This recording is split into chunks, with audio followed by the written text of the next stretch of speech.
Hello and welcome to the EduTalk series hosted by Biotone EduPartner Program, and massage industry experts.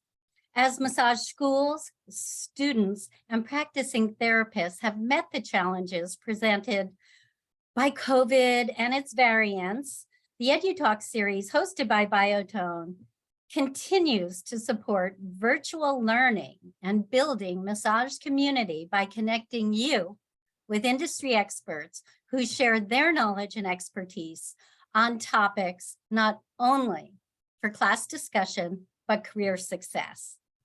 Today's expert is Lori Dowiak, owner of Bloomfield Therapy, providing manual therapy for clients of all ages. She has a strong background in orthopedic and osteopathic massage therapies.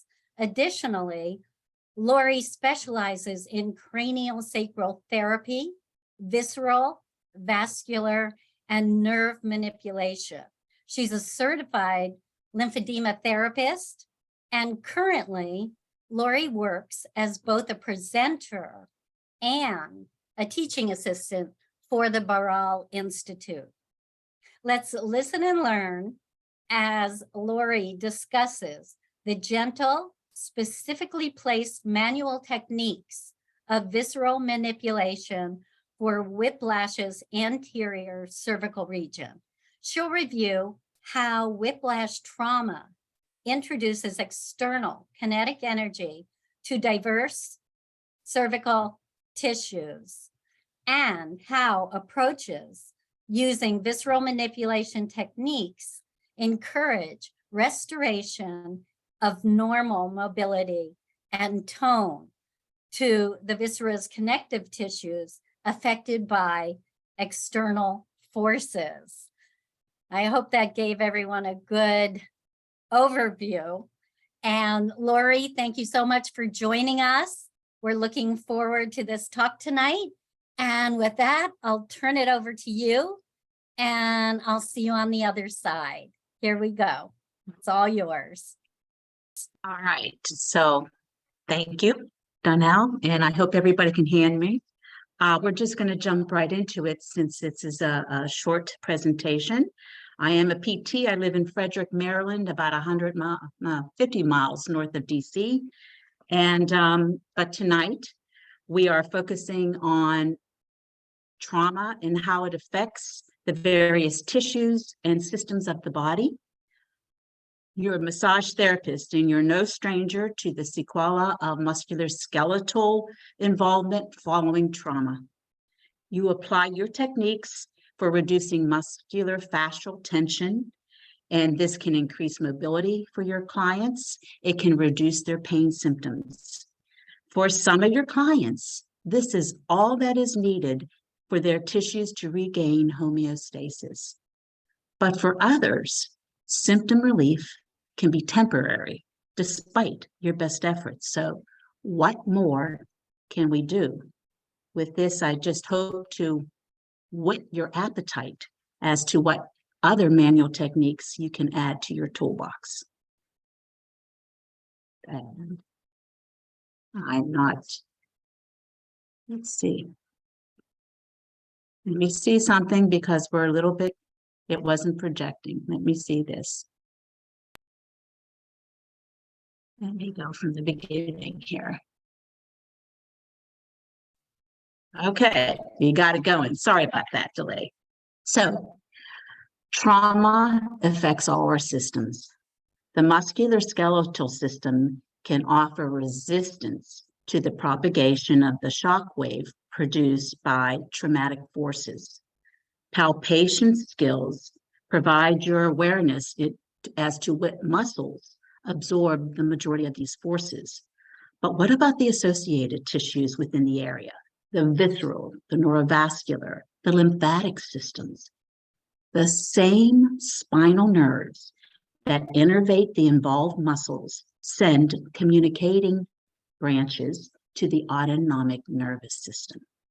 The ANS in turn innervates the local organs, blood, lymphatic, neurovascular system.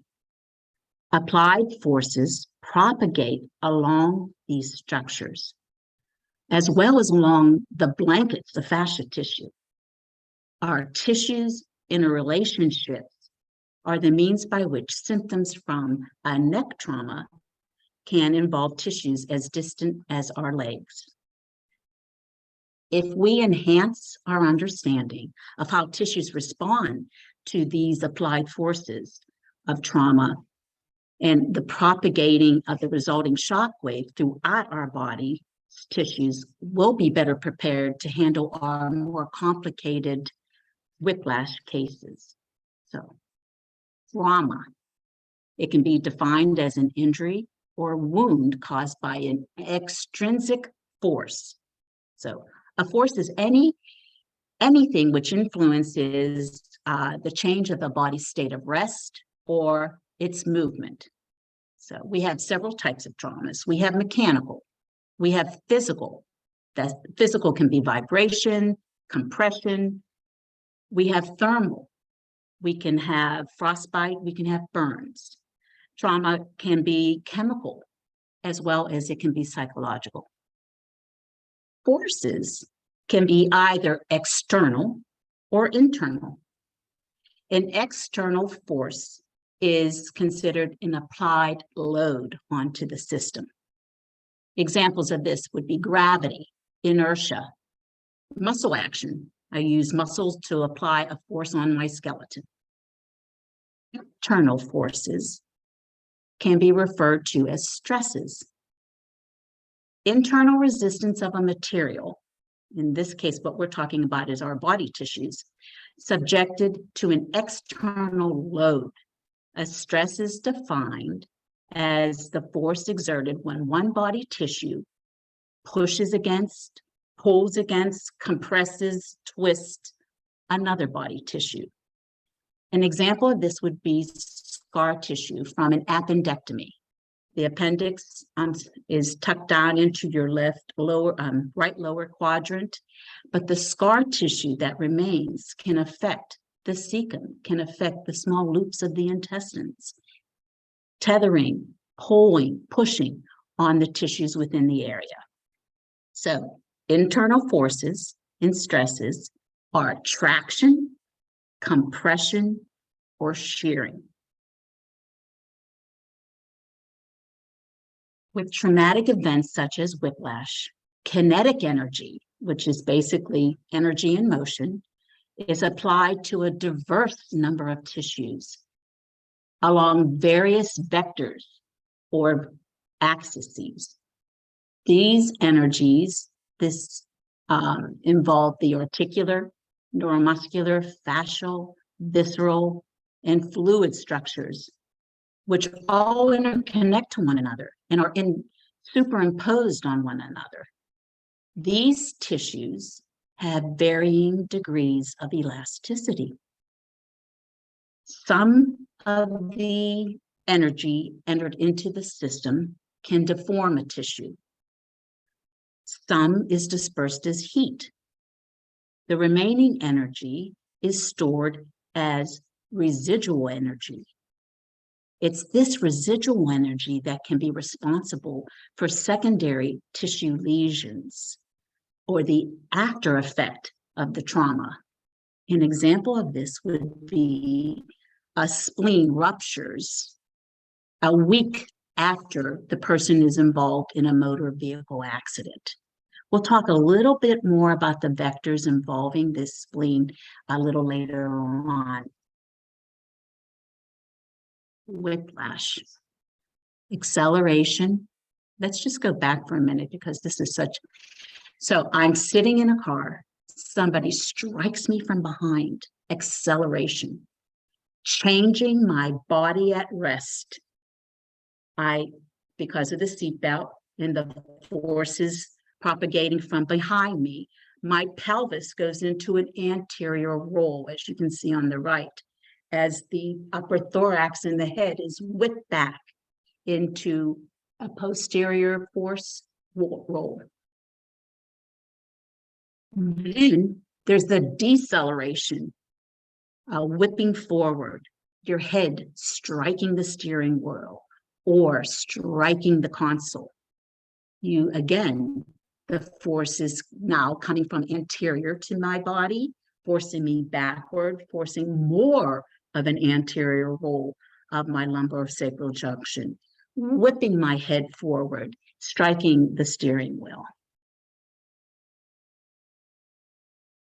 So trauma can be viewed as a mechanical incident. Two types of mechanical incidences, mechanical traumas, are contact and collision.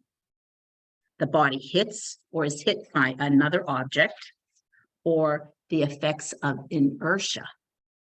The body is subject to forces of acceleration or deceleration.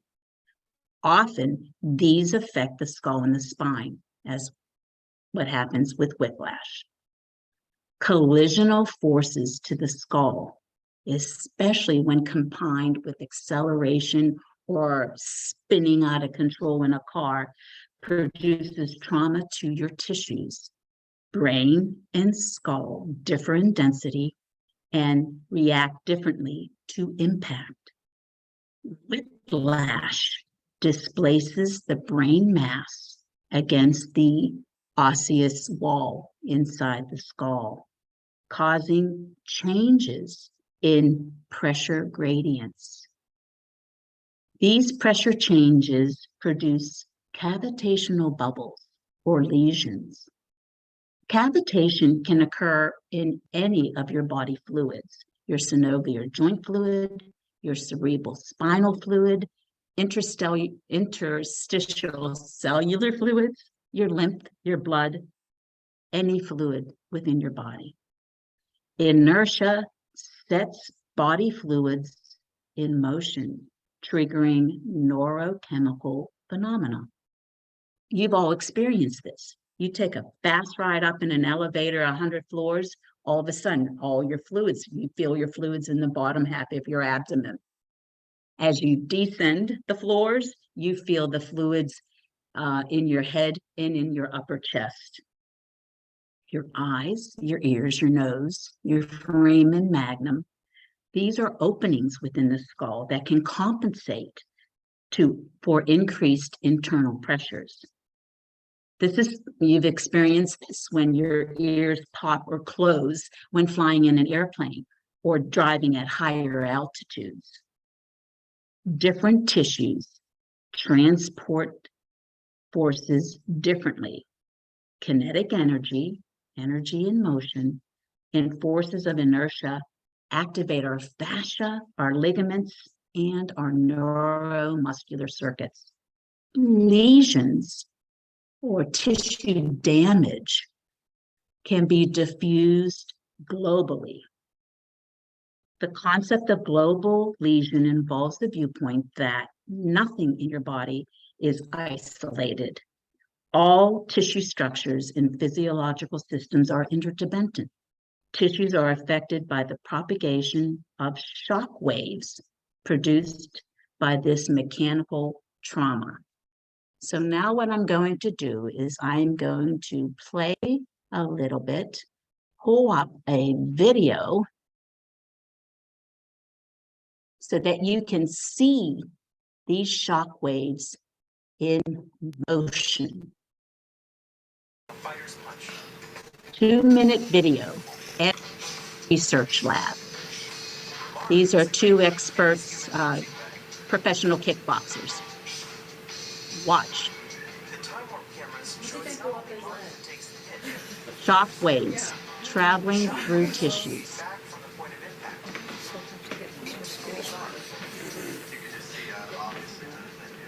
These are your kickboxers.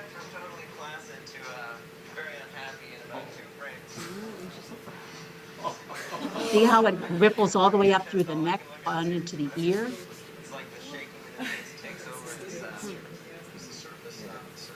It gets better than this. Just hang on for another minute. How many organs experience that shock wave?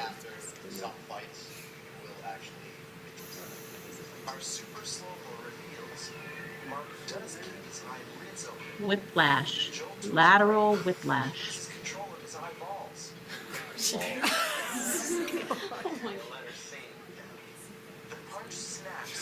Cartilage, eyes, joints,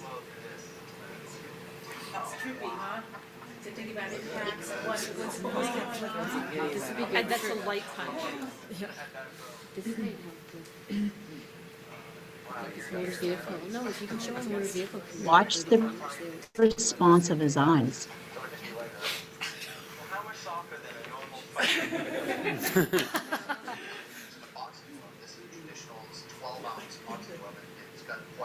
Lateral whiplash. Okay. Just be patient for a minute. I'll switch us back into our video.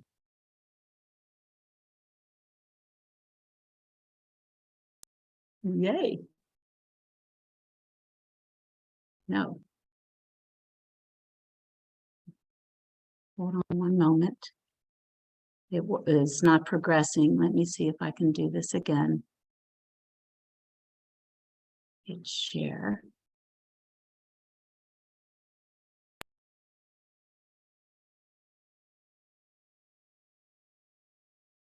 Here we go. Yes, okay. Sorry, I am not the world's greatest IT person. Anyway, globality, when a force of a hit produces a shock wave rippling throughout all our body tissues connections. Whiplash traditionally refers to as a shock wave triggered by trauma. The shock wave travels along tissue systems, connective tissue, neurovascular tissues, the visceral system. On your left of the screen, there is a picture of where our fascial system, starting up inside our cranium and outside of our cranium, travels inferior, becoming part of the thorax fascial system, the endothoracic, the pleura, continuing on down into the parietal peritoneum, on down into the pelvic bowl. The video, the picture on your right just shows you the interconnection of fascial tissue bridges between the abdominal organs. The big yellow liver has a tissue bridge called the lesser omentum with the stomach. At the bottom of the stomach, the greater omentum folds like a soft, warm, fuzzy blanket of fat, lymph nodes, and vasculature down to over our small intestines, folds back onto itself and comes up and attaches to the transverse colon.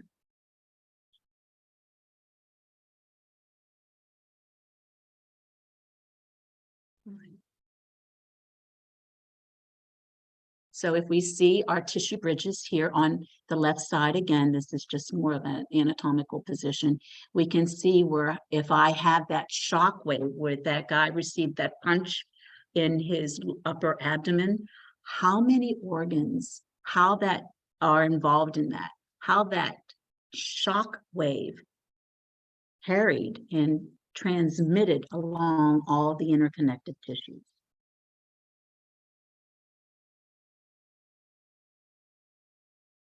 Whiplash occurs when the magnitude of the trauma surpasses all our protective the protective capacity of the neuromuscular system. From an osteopathic point of view, whiplash trauma can affect the whole body and introduce energy into the entire system. It can disrupt our equilibrium and our homeostasis of not only our musculoskeletal system, but all the systems within our body. So, concept of global lesions is fundamental to osteopathic medicine. So nothing is isolated in the living organism, and all structures and processes are interdependent. So, I am going to now introduce you to Jean-Pierre Burrell, a DO from France, and he is the developer of the types of visceral manipulation techniques that we're going to be discussing. And he is also opened his international institute, the International Brow Institute, in the year 2006. It is global, and it is unites manual therapists around the world.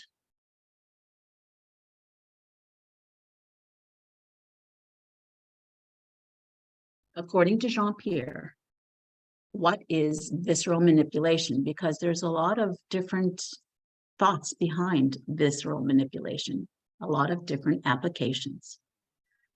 But according to Burrell, visceral manipulation is a manual therapy consisting of gentle, but very specifically placed manual forces that encourage normal mobility and tone, and inherent tissue motion of not only just the visceral, but their connective tissues and the associated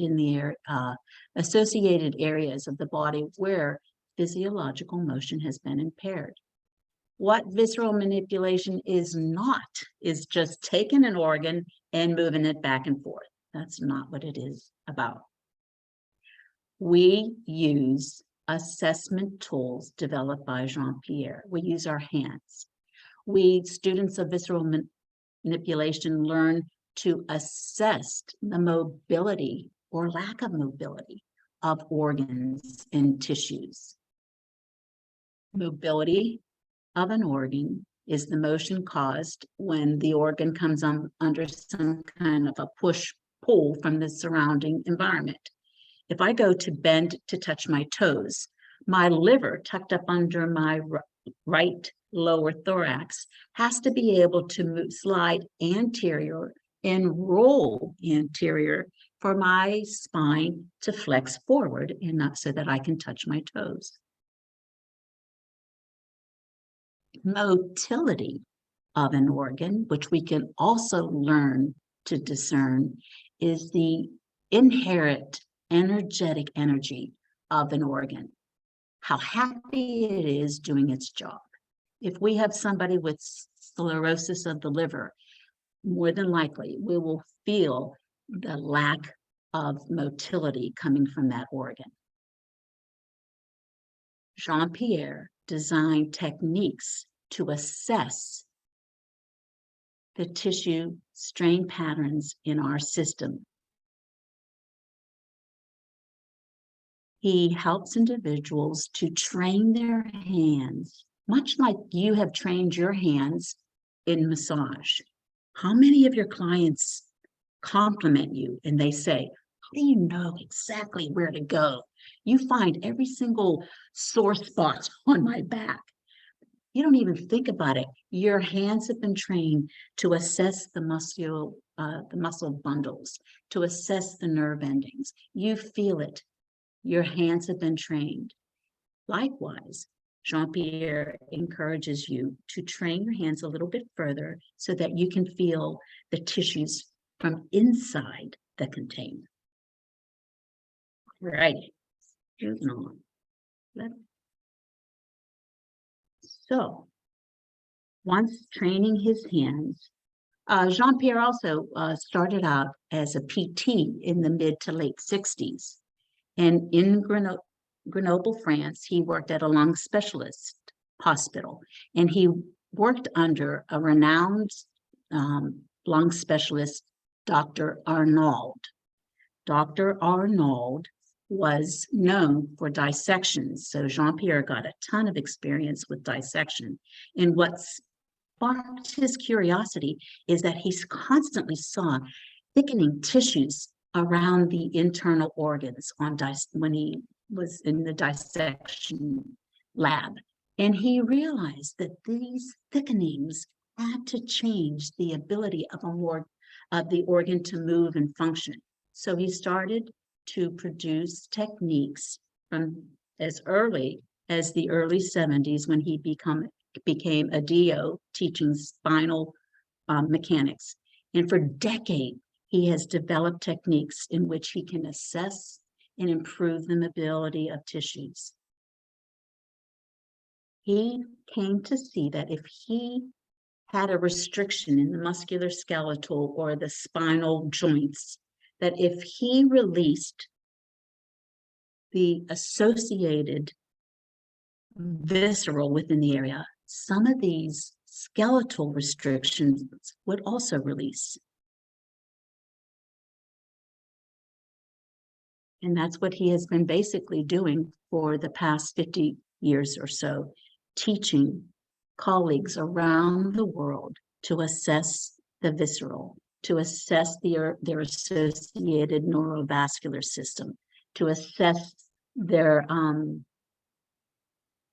the fascial interconnections within the whole body system.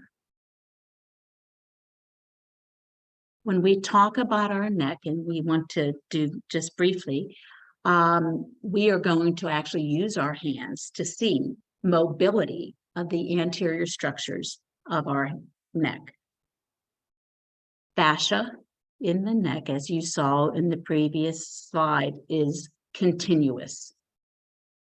In our neck, we have several layers of fascia.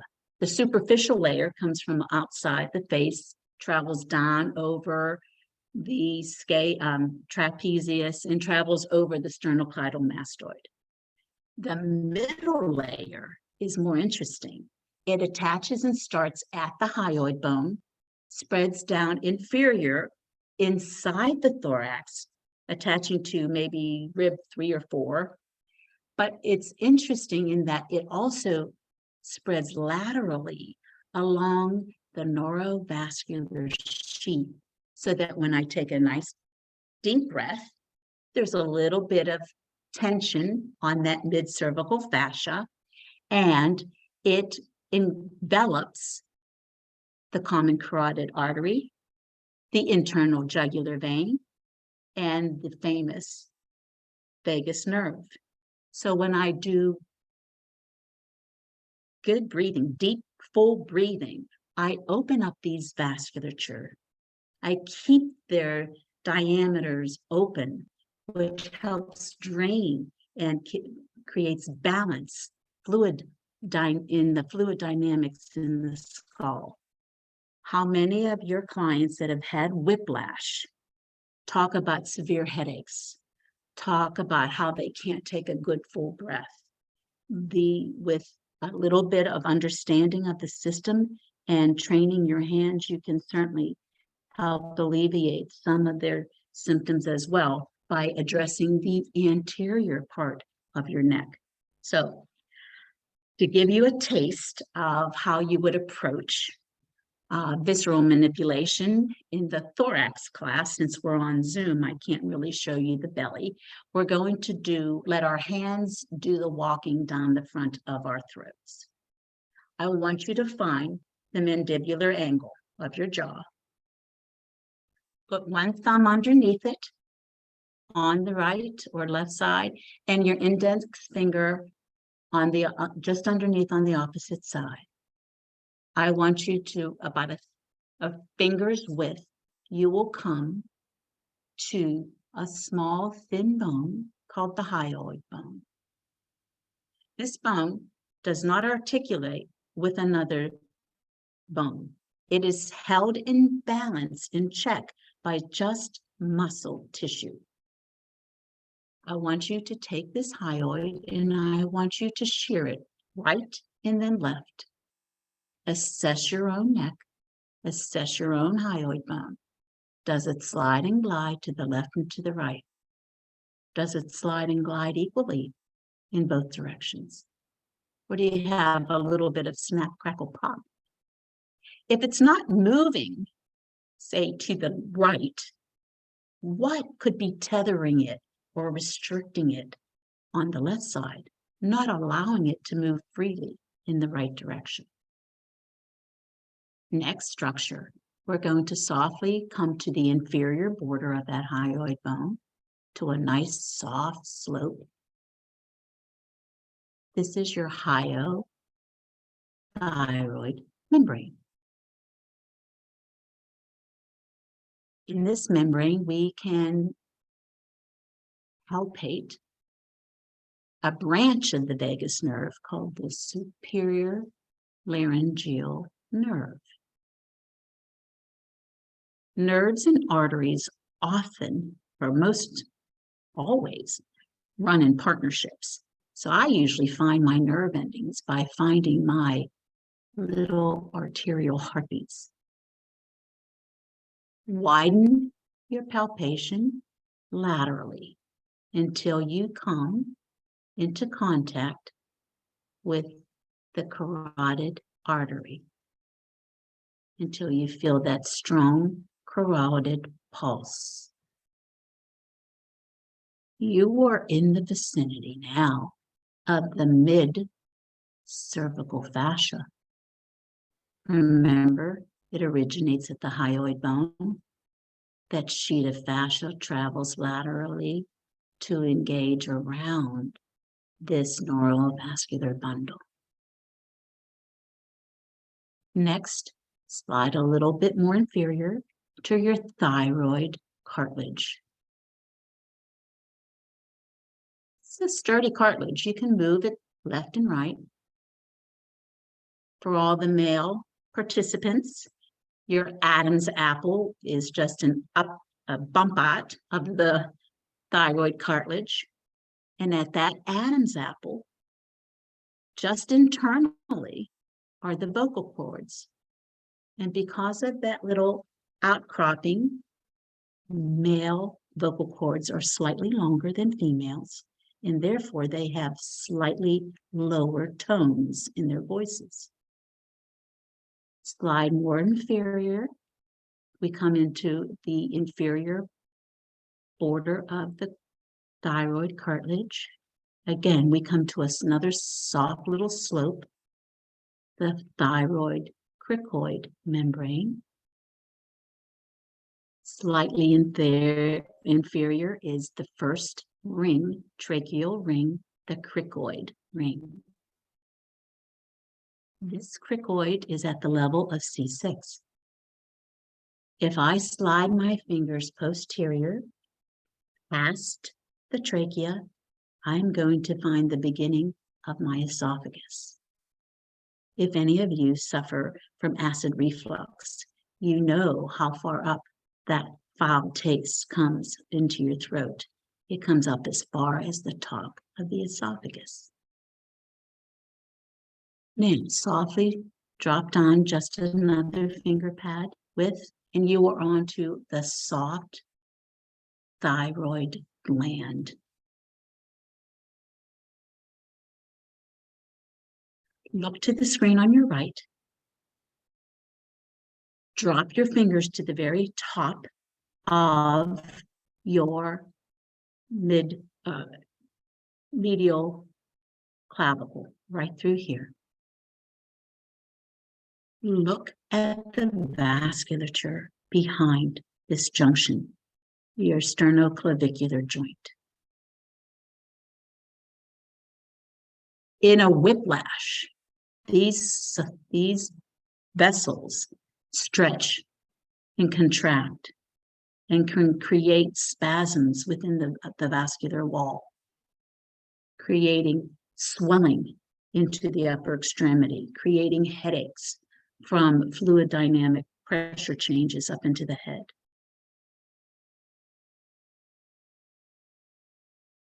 Just a walkthrough anatomy. On the left, I think it's Netter's book. On the right, this is a picture out of one of Jean-Pierre's, his vascular book. So if I was looking at it from the side and I see the collarbone removed from here, look at how the muscle in between, right through here, I'm not sure if you can see my pointer, that is your anterior scalene. You have your vessel, your vein, your subclavian vein in front of it, subclavian artery behind it, and here is your bundle of your brachial plexi. The screen to the right shows you just inside on the inner concave side of that first rib is the dome of your lung. So if you softly put your finger pads just above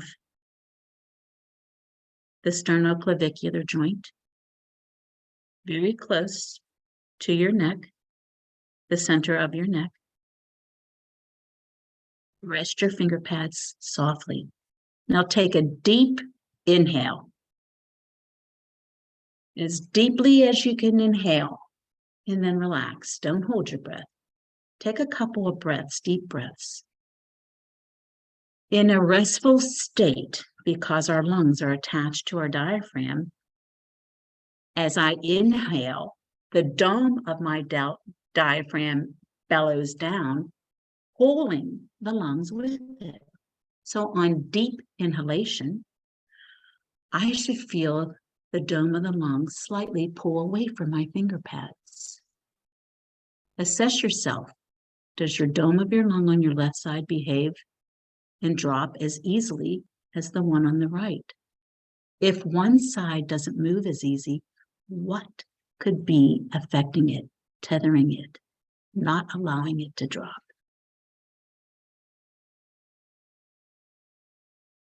All right. Whiplash, again, from that car accident, the shock wave propagates along the neck, travels inferior into the thorax.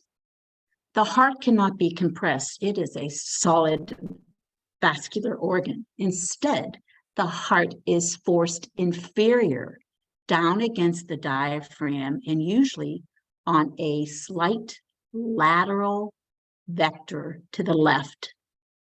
This is where the spleen becomes more vulnerable. This is why with automobile accidents, there oftentimes can be a rupture of the spleen. Shock waves traveling along our tissues in various angles and vectors. And that's about the size of it. In your references here, you have Jean-Pierre's books that you saw a few of the pictures from. His vascular book was the drawing of the beautiful arteries. Some of the fascial structural pictures are from Serge Paletti. This gentleman is a DO in England. He is a world-renowned fascial researcher. His book, Fascial Anatomy, Dysfunctions and Treatment, is spectacular, easy to read. If any of you are into myofascial releasing, it is the Institute's privilege to have Serge Paletti as a guest lecturer this December and February, this coming December and February. If you're at all interested in fascia and would like to listen to this speaker, you can just contact the Institute. I'm excited about him. So that's all she wrote. We'd like to thank Biotone very much for inviting us to share this Zoom, and certainly Donnell Curley for acting as a facilitator. There you'll find two websites, the Rao Institute as well as AHI Institute.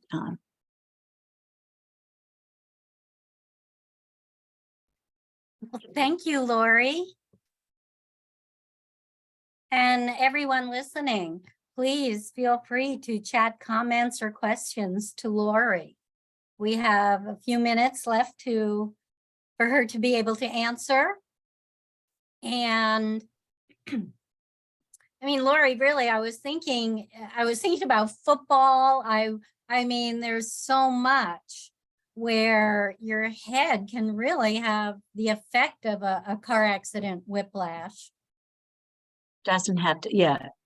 Gymnastics, slow-mo football or replays. It just is amazing how football players go through things. I have granddaughters who are gymnastics. I've seen the worst of things. Sled riding accidents. Let's just pull it down to everyday stuff. If I trip and fall and I hit the ground, that's a whiplash. The ground will strike me back. So. Okay, let's see. Please list in order of importance the top 5 assessments areas to assess after whiplash? From the point or perspective of visceral manipulation, when I go through, and I showed you some of those pictures where you assess them in standing and sitting, and I assess them through where the hot spots are, and I assess them where the tension lines lie.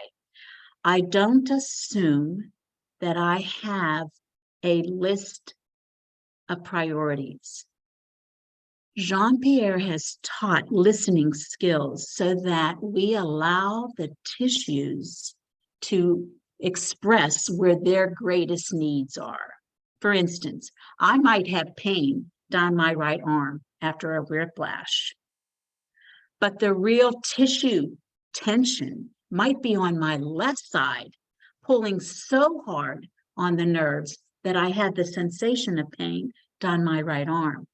So I allow my assessment to really, I treat according to where the tissues say the most restriction is. And if I hit the primary restriction, and if I can release it and allow it to have more fluid dynamics into the tissue, more mobility, then radicular pain symptoms can also decrease as well. So, and that's for anything. If I have a concussion from a whiplash, I might not be able to touch the head. I might have to start a little bit more distant into the thorax or even into the upper abdominal to change the fluid dynamics, to change the fascial tissue sheets enough so I can reduce symptoms so that I can gradually bring my hands up closer to the impact site. Another chat came in. What kind of techniques can we use? I mean, in osteopathic treatment.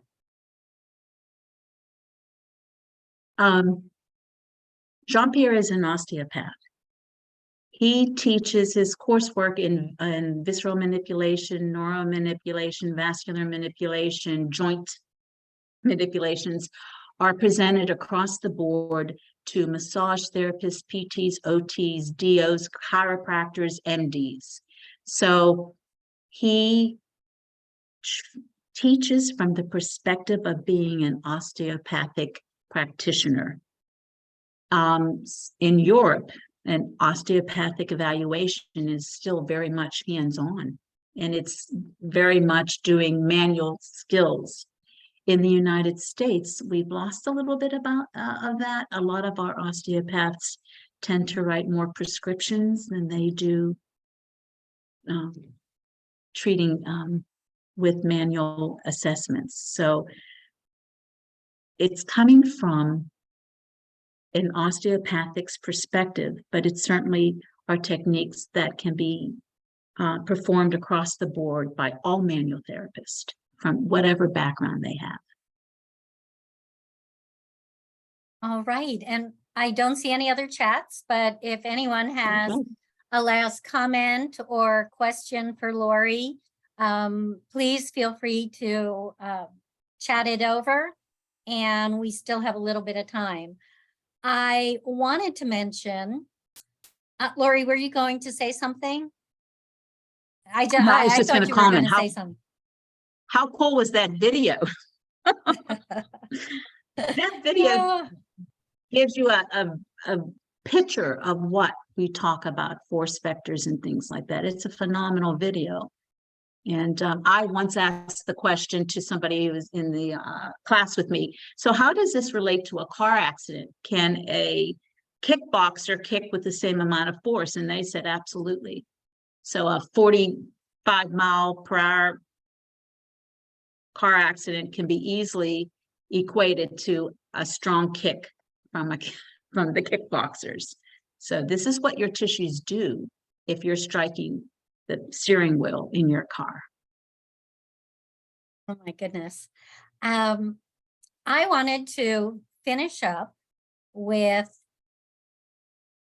first of all, thanking you, but also sharing with the audience that over the next couple of days, you'll receive an email with a special offer from the Baral Institute. And that will offer you discounts on their entry-level classes. So please keep an eye on your inbox for the special offer from the Baral Institute.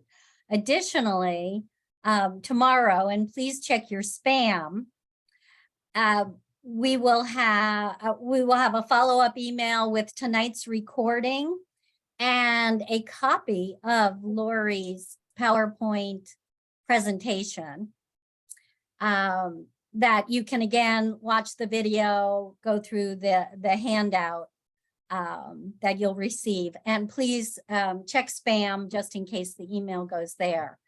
I'd like to mention that we have 2 remaining EduTalks for this year. Where did time go? I can't believe it. So on November 22nd, please join us when Shamaya Cha presents on understanding CBD and your practice. And then we'll close out the year with Sandy Fritz on December 6th, professional boundaries using draping. And with all the news this past summer on lawsuits and draping and all of that, this will be an excellent presentation as well, not only to protect yourself, but be safe with your clients. Lori, I just wanted to tell Nicholas I will take a look at that album. okay, all right, you Thank saw you. what he was saying. I saw that come in. I have to see it. Yes, and just to quickly answer, we do EduTalks twice a month on Tuesday evenings. You can find upcoming EduTalks and RSVP form on biotone.com under the EduTalk tab. And thank you so much for joining us. Again, Thank you. Lori, this was a wonderful talk, and I just feel I'm not a therapist, but it's so interesting to see how everything works together and how pain just trickles through the body. And I appreciate you sharing that with us. Again, watch your inbox for the follow-up and for the Baral Institute, and join us for the last 2 EduTalks of this year. Thank you, everyone. Thank Thank you. you, Lori, and have a safe evening, everyone. Take care. Bye-bye.